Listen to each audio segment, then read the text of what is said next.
देखिए आपके आगे आप माननीय दिब्बू यादव मुरैनी की तरफ से 10 रुपए का पुरस्कार पार्टी की तरफ स्वागत है। हाँ, ये अरविंद यादव पीवा से पहले हमारा 10 रुपए का पुरस्कार।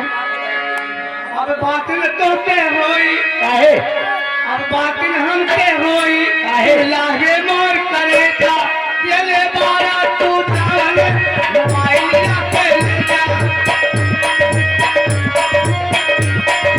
लागे मोर करे था ये ले बारा तू जाने मोबाइल पे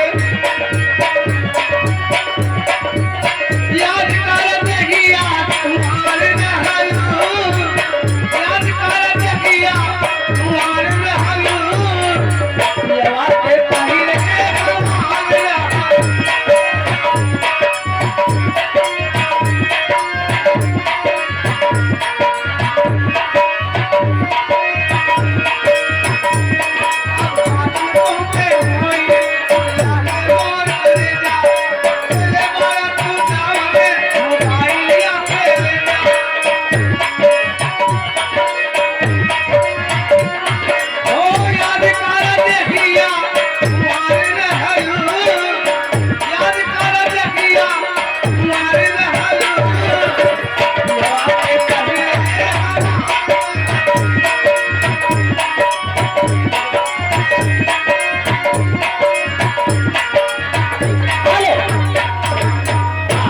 देखिए आप है माननीय रामजग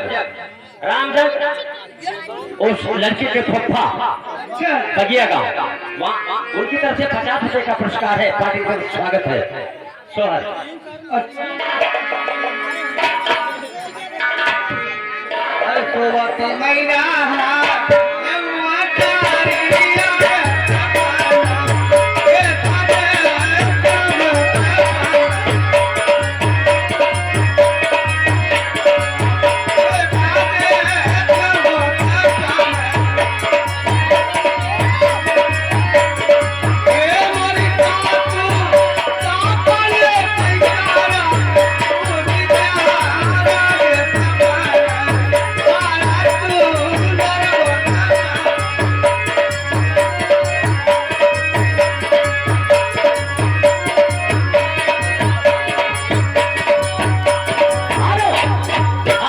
देखिए उसी लड़की के फप्पा की तरफ से माननीय सेठ, उनकी तरफ से 20 रुपए का पुरस्कार पार्टी तरफ से।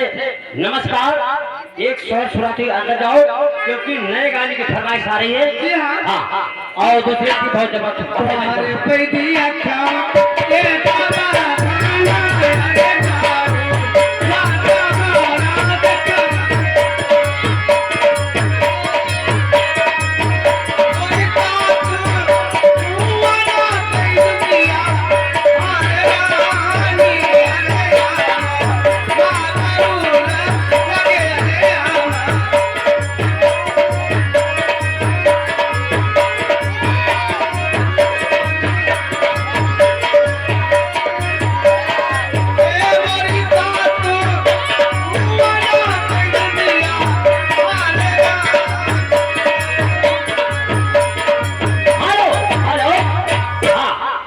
उसी छोटे बच्चे यानी लड़के के फप्पा श्यामलाल, लड़के के फप्पा श्यामलाल की तरफ से 20 रुपए का पुरस्कार पार्टी तरफ से। नमस्कार, एक लाइन में अंदर जाओ।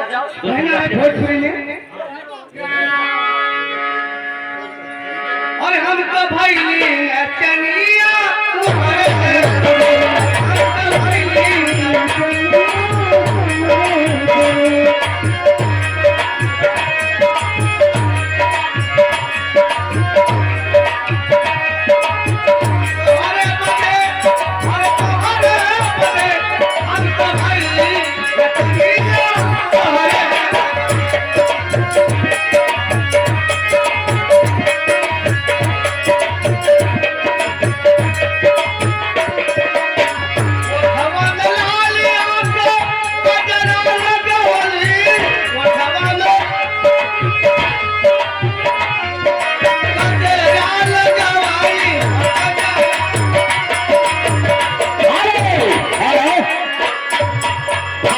ये देखिए इसी बीच में आगे आप है मानिए राकेश यादव, राकेश यादव गढ़वा, इंटीग्रेटर वाला गाना 10 रुपए का पुरस्कार।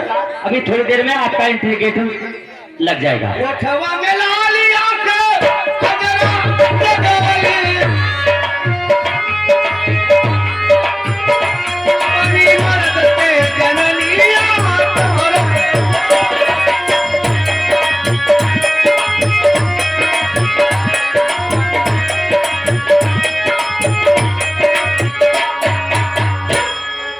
हेलो लीजिए हम चलते हैं। ठहरो एक मिनट, दूसरी ट्रेन लगने जा रही है, बहुत ही जबरदस्त। दिल थाम के बैठिएगा। हमारा चैलेंज है, एक हमारा मंच खाली नहीं होगा। ये हवस संगीत पार्टी और मार्केट पिछवाड़ा कोशिया जनपद अम्बेडकर नगर था नजदीकी बिजवा चीन की पार्टी है, चीनी मिल की। तो हम चलते लेकिन कहना है